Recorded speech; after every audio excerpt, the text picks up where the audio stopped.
living so bomb, busy living so bomb, busy living so bomb.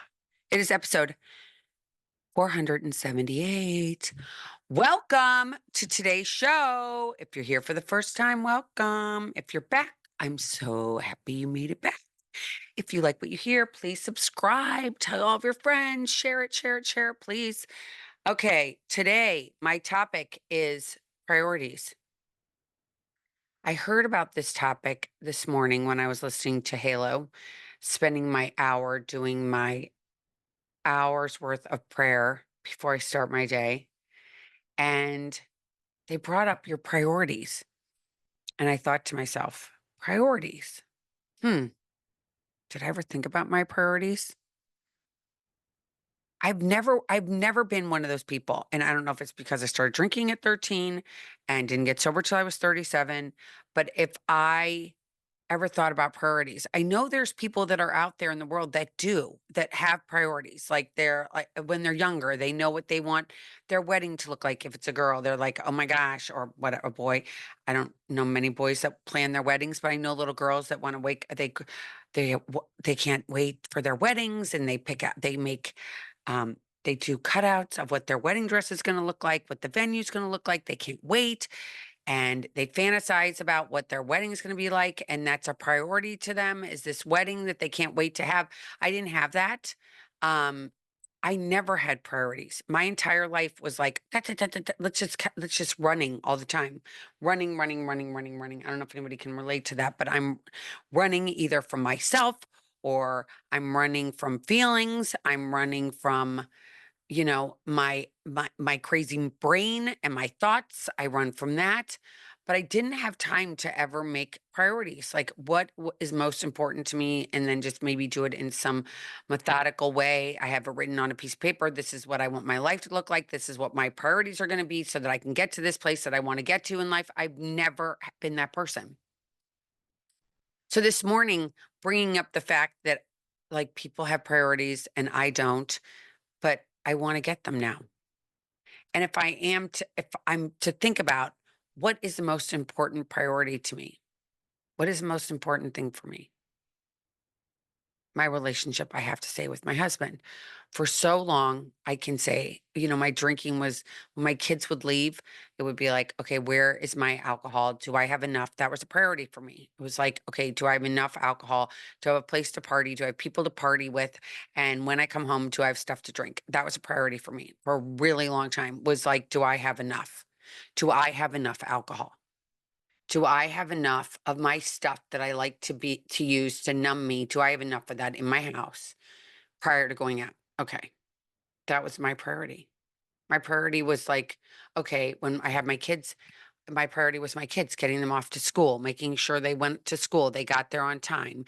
If I had, you know, I always Mondays was always my day, even when I was divorced, because I wanted to make sure that their lives were all settled for the week. And I that was a priority for me, that I had my kids on Mondays and that we could sit down and plan the week out, like what they had to do, what exams they may have, what sports they had, what games they may have. That was a priority. That was a priority for me, was my kids. And then when my kids left, well, first off, I got sober. So when my I got so I'm sober now. I've been sober now 18 years, but I'm thinking back to when my what my life was like, and when my kids left and that priority left with them, it left a really big void. A really, really big void in my life was, oh my gosh, what am I going to do with all this time? And I've been trying to fill it with other things. And for me, as an alcoholic, I tend to go to other things. So it might be food, right? Shopping.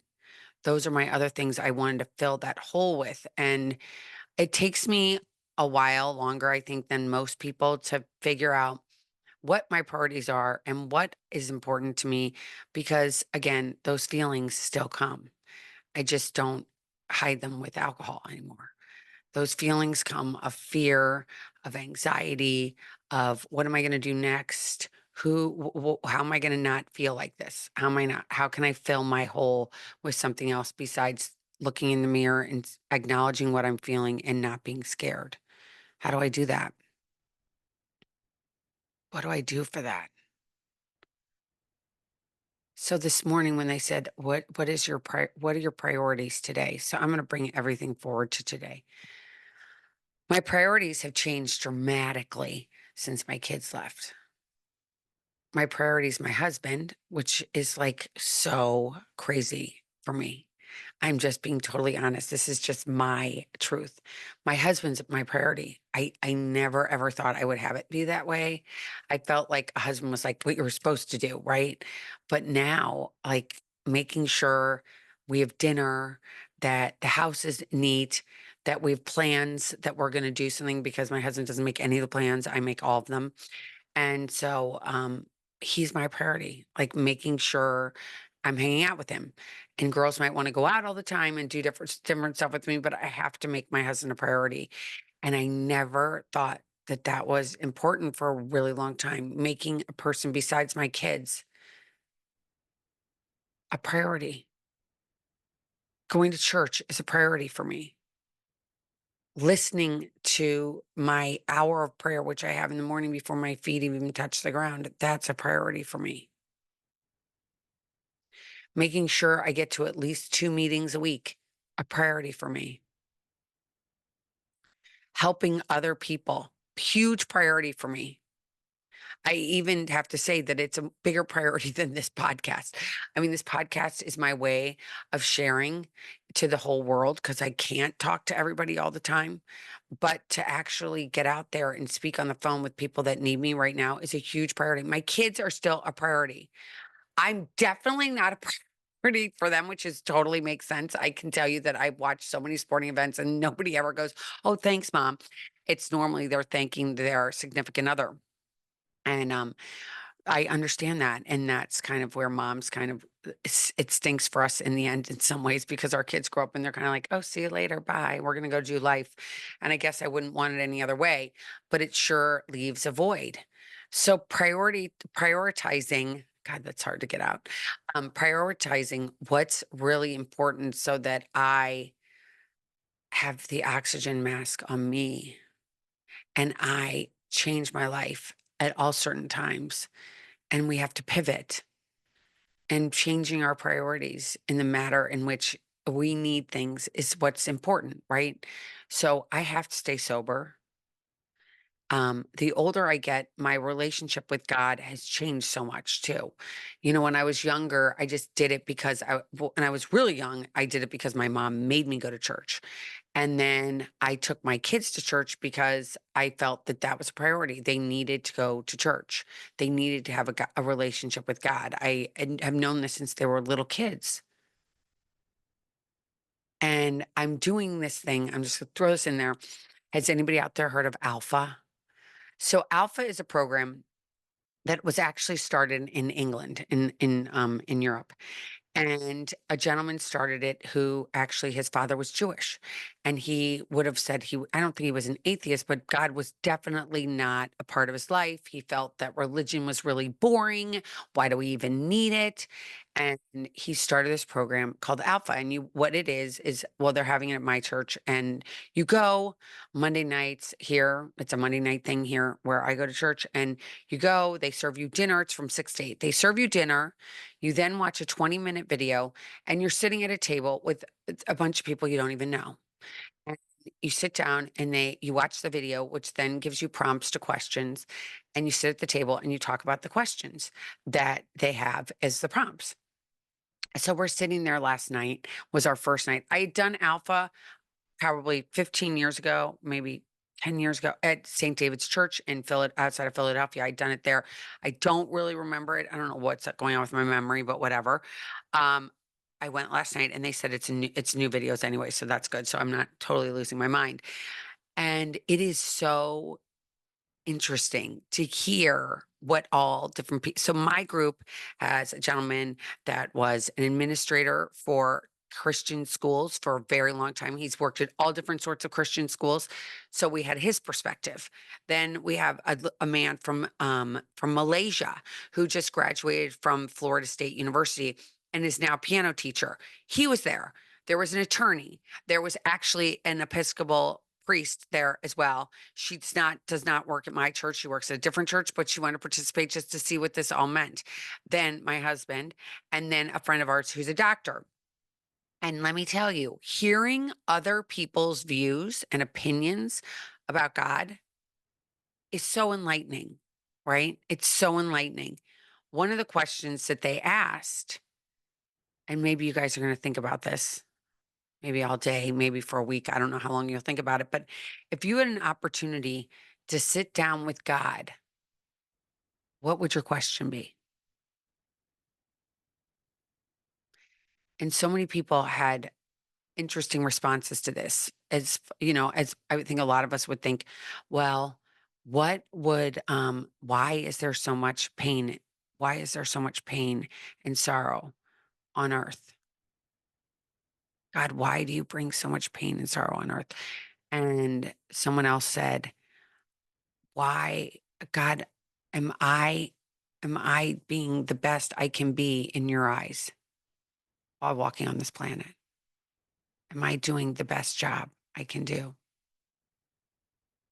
Am I meeting your expectations, God? Am I doing what you had envisioned me in doing? Someone else said, is everyone I love that has gone before me, are they all okay? Are they all in a good place? My question was, why isn't Mary, the Blessed Mother, recognized in every church like she is in the Catholic Church? But if you think about that, why are we where we are? Why does God have us where we are? Why is there so much pain? Why is there so much sorrow? Why is there so much division? And I think that's all human. That's all from humans. Because I believe that we all were born with choices. And God gave us the ability to make choices.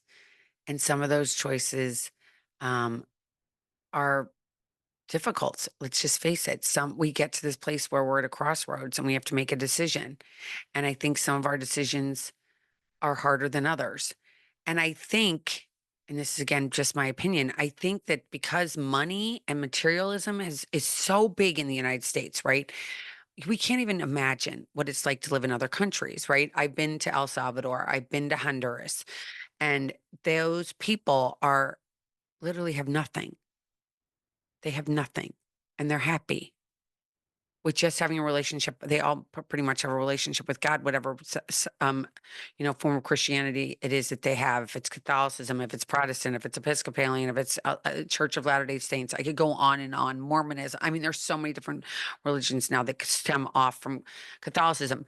And so, but all these people care about is getting water and feeding their families. I have a friend who's from Cuba, and I was actually talking to her yesterday, and we were talking about how everybody in America is like, am I skinny enough? Am I skinny enough? I need to be skinny. Am I skinny enough? Am I skinny enough? Do I look skinny enough? And I said, do people think about that in Cuba? I was sitting there amongst a bunch of women, and she looked at me and she's like, let me tell you something.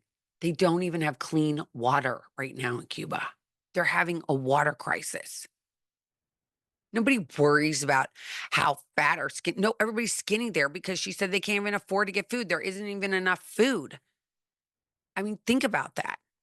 And as Americans, I think people that I know here in South Florida, if you're homeless, there's a place where you can go, and they have food and they have a bed that you can sleep on.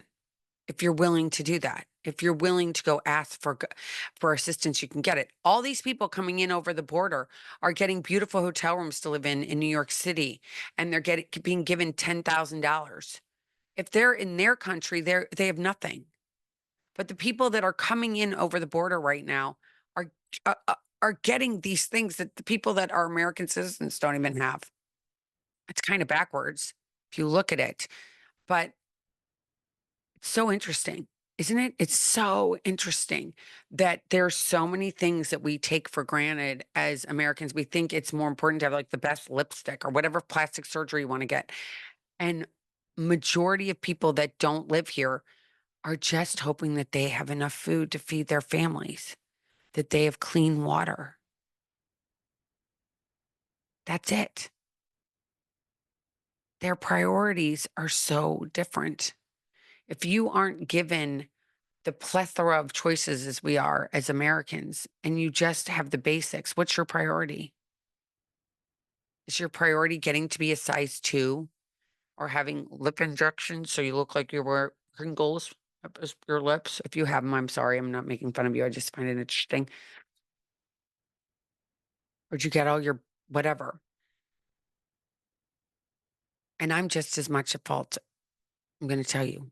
I mean, when it comes to shopping, that's like my favorite thing to do. It's kind of crazy because I just spent this weekend with my husband and a friend going through all my closets. So much stuff. I have so much stuff. I'm actually giving a ton of stuff away to people here, and I'm sending a box to a friend with a bunch of clothes and shoes that I just have such an excess of. But what's my priority?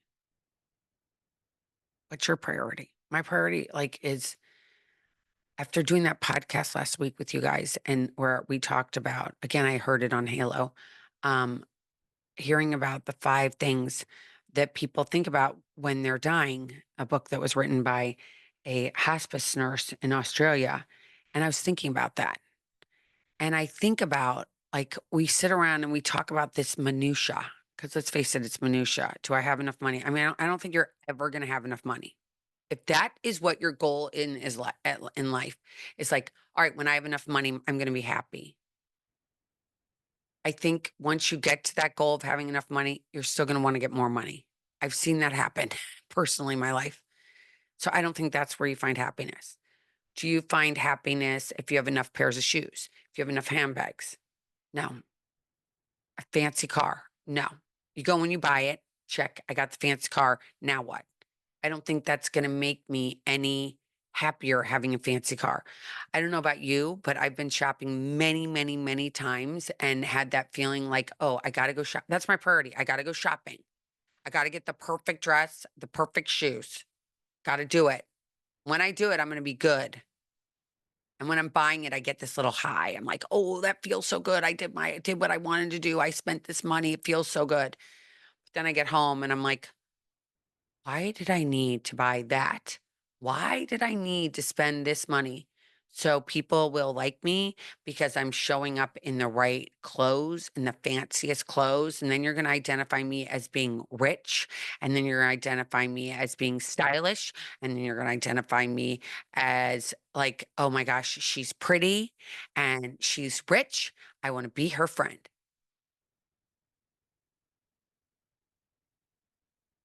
Ever felt like that? I have many times. I have many, many times. And the reality is that so if I were to ask you, what makes you happy?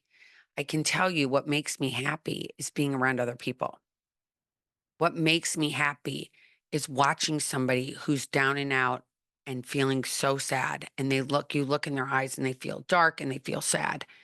When I watch somebody change from the dark to the light, that makes me so happy. To watch my husband come home from a great day from work, it makes me happy. Hearing my kids on the phone talk about what they're doing, that you can hear in their voice, they're happy. They're telling you all this stuff that they're doing, and you get to listen and you get to be present for them. That makes me happy. Knowing that somebody isn't alone and they don't have to feel alone makes me happy. Having a community makes me happy. Having love and hugs makes me happy. There are all these things that don't have price tags, do they? It's human contact. It's being together, and it's not pulling us apart. I mean, I know I'm actually taping this, as you guys know, on Tuesday and not on Wednesday, and I know tonight's this big debate, and there's lots of noise going on about the debate. And I pray I don't scream at the TV, and I pray that I don't get too crazy. You know what the most exciting part about tonight is for me? Is that I'm watching it with a bunch of friends, and we're going to have dinner, and we're going to sit around together, and we're going to talk about it, and we're going to watch it. And that is the best part. I know there's watching parties all over the place. I know that if I were still in Philadelphia, I already got a notification from a group that's getting together. And if you wanted to go, you could go and watch the debate together. It's like watching a football game together. Let's all face it. And it's not actually the event. Like, I'll give you an example, the US Open. Love the US Open. And if you watch me on, if you're friends with me or what follower on Instagram or any of those things of me, you could see on Sunday, I was lying in my pool with my computer set up with the US Open on.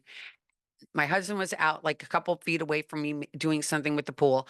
And I was with him and I'm watching the tennis and it was so fun. But you watch all the people at that event. I don't know how many people really watched the tennis that were at the event. I think they were all partying. All these celebrities were there. It was the place to be seen.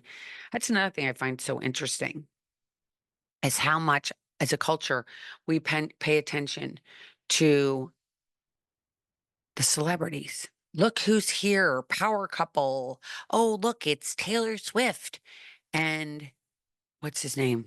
Oh my gosh, you guys, what's his name? But she goes, the football player, Travis Kelsey. Look, they're the power couple. I'm like sitting here going, why aren't we focusing on the people who are actually participating in this game's parents? Their family, the people that support these athletes that get to this place. Like, great that there's a singer that people die to go see and pay thousands and thousands of dollars to see and post it all over social media that they're at this person's concert. Is that their priority? Is being at this concert? Is it the music or is it the people? I don't understand why gestures are what are a priority in our lives. Looking like people that look like they're aliens, why is that a priority for us? Why is it a priority for us to have all this stuff? What if it got back to the basics of just truly loving yourself, loving God, loving your partner, loving your kids? Like, that should be enough, shouldn't it? I think the noise is what's making us all sick. I think that's the mental illness, is the noise. People don't take a time out to just breathe, to just go for a walk outside. What's your priority today? My priority is like literally getting up, praying, getting dressed, and going and spending time with other people that hopefully I don't necessarily help, but I can spend time with, and I can feel that sense of love, that sense of community. It fills my soul, it fills my heart. And then at the end of the day, I meet up with my husband again, have dinner, maybe with friends like we will tonight, or just the two of us. We'll watch a movie normally, the two of us, and it brings me happiness. It brings me joy, having gratitude. Having a sober life has been such an amazing gift for me for the past 18 plus years, in that I love to share with other people that, for one, you're not alone. And it's so ironic, wouldn't you say? It's like such a God wink that Bob, who was on my show on Monday, who's my dear friend who's 90, his first book was You Are Not Alone. Is that a coincidence or is that a God wink? I think it's a God wink. Having the ability to have somebody in your life that's 90 and believes so much in God and reads scripture every day and spends time praying is so amazing. I have another friend who's 82. She's like amazing. And you know who you are, that you're out there listening. Wink, wink. I love her. And she still goes and does her work and she travels and she's got a big family and she's in life and she's enjoying life. She doesn't sit around complaining. She doesn't sit around saying, oh, I wish, there's a line in the book Alcoholics Anonymous that says, am I the person that is sitting in Florida complaining about the weather, or the businessman that just complains all the time that they don't have enough money? What is life about? Is it about getting enough money, buying enough stuff, or having the opportunity to see things you've never seen before? Hopefully seeing them with somebody that you care about, making memories. What is your priority? What is your priority? As I mentioned, my priority 18 plus years ago was definitely where am I going to get enough to drink? And I know I'm sitting here with a long time of sobriety and a long time of, doing a lot of self work. I'll be 56 in a couple weeks. And I can tell you for the past 56 almost years, I've spent a lot of time figuring out what God is and what it means to me and how important God's words are. Because when I listen to scripture and I listen to what it was like, Jesus Christ was here walking on this planet. And when he talked to his disciples, you hear words from the Bible that you're like, that I can relate to that. In today's world, in 2024, I can relate to those words. And if I sit and I listen and I meditate to those words, like, so I take time, I hear somebody read scripture, I sit there and I listen to it and I envision myself back in those times. That's a priority for me. It's a priority that I fill my soul with God before I do anything else. It's a priority for me to know that I have food in the refrigerator for my husband and healthy food and vegetables and fruits. It's a priority for me that I feed my dogs and I take care of them. There's so many things in my life that take precedence over what's in my closet. Am I gonna stop shopping? Probably not, because it does bring me joy. I don't wanna stop. I mean, I wanna stop buying things. I love to shop just to look around and hang out with my girlfriends and go to lunch, and, I love that, but it's not the most important thing. The most important thing, the biggest priority I have in my life is my relationships, and for so long I didn't understand what a relationship really meant. And my friendships were like all about like, what do you have? What do you have? And can I get what you have? And like all this stuff that just didn't even matter. I was friends with people who drank the same way I did. I hung out. My friends were people that had the same life experiences that I do. And I'm not going to say I don't have that. It's just it's pivoted. It's not about going and meeting at the bar and having endless conversations about nothing. I spent so much time on a bar stool saying, I can't wait to do this. I want to do that. I really want to be the next Barbara Walters. I really want to do it. I'm going to do it one day. I'm going to get that job. And because of my drinking, when I'm my first in um in the TV world, I lost that job because of my drinking. And I don't know, with this internet and with this podcast, it's given me an opportunity to speak and interview people on my own platform. And that's priority for me. It is a priority that I do this podcast. I have to make sure that it's out there at 6 o'clock in the morning for the people that do listen. It's my priority that I have it out there at 6 a.m. on Wednesdays and Mondays for you guys because I said I was going to do it and I'm going to do it. Because at the end of the day, all I have is my name, my heart, and I'm on this journey of life. My priority is, again, my husband, my relationship with God, staying sober, helping other alcoholics and other human beings walking, and knowing that you're not alone, and knowing that you don't have to be alone. And get out there, go meet some new people, go have some new experiences, go take time to figure out what it is you do like. I said yesterday when I was in a meeting, I said, when I was drinking, my only priority was getting more booze and getting more of something that was going to help me not have to feel.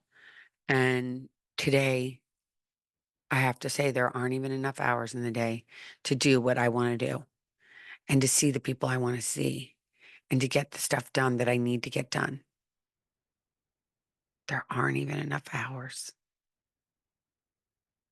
Can you imagine not even having enough hours in the day to do what you want to do?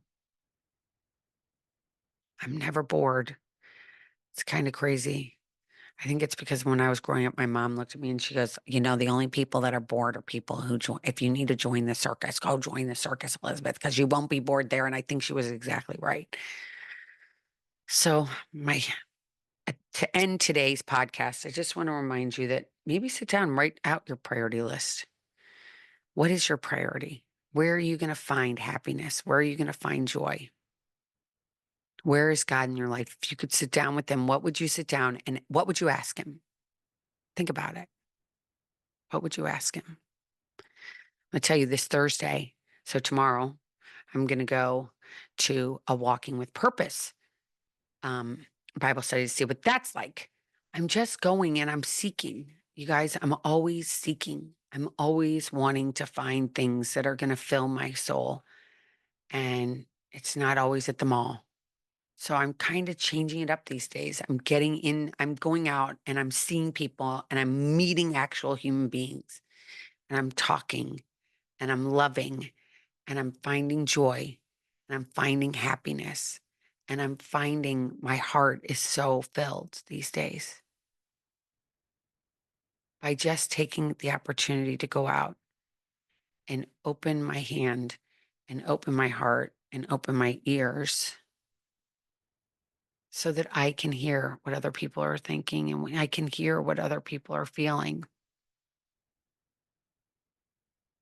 I want them to let them know that they're not alone. Nobody's alone. We have to get the opportunity to get up, open the door, and go outside and find people wherever they may be. If you don't like one group, you can try another group, but give it a chance. Give it at least 3 times before you close your door on it. I just want you to know life is so beautiful. It is such a gift to be here on this planet. Take the opportunities that are right outside your door. Make it a priority to get out and meet new people, get some new phone numbers. Change. You get the opportunity. Make it a priority to change and fill your heart instead of filling your closet like I've done so many times. Oh, it's crazy. It's giving back is where I find joy today. And I hope you find joy today in giving back in some way in your life, even if it's just to your kids. That's giving back. They're your priority. Getting them to the finish line. That's what I spent so many years doing. I'm like, I got to get them to the finish line, which was graduating from high school. Now we're way past that. And I'm trying to figure out who I am at almost 56. And I'm doing it one day at a time. And I just want you all to know you're not alone. Please reach out to me at elizabeth@elizabethchance.com. Subscribe to my channel. Please subscribe to my channel. Or if you're listening to iTunes, subscribe. Or if you're on Spotify, subscribe wherever you're listening to this podcast. If you want to leave me a review, I'd be so grateful. And again, reach out to me at elizabethchance.com, ELIZABETH at elizabethchance.com, and go to my website, busylivingsober.com, and sign up for my newsletter, which comes out every Friday, right to your inbox. And if you sign up, you will also get my podcast right into your inbox, where you can have the ability to listen there to the podcast and watch it from YouTube on YouTube. That's enough for me. I hope everybody has a great week. I'll be back on Monday. And until then, keep getting busy. Living. Bye, everybody. Take care. Bye-bye.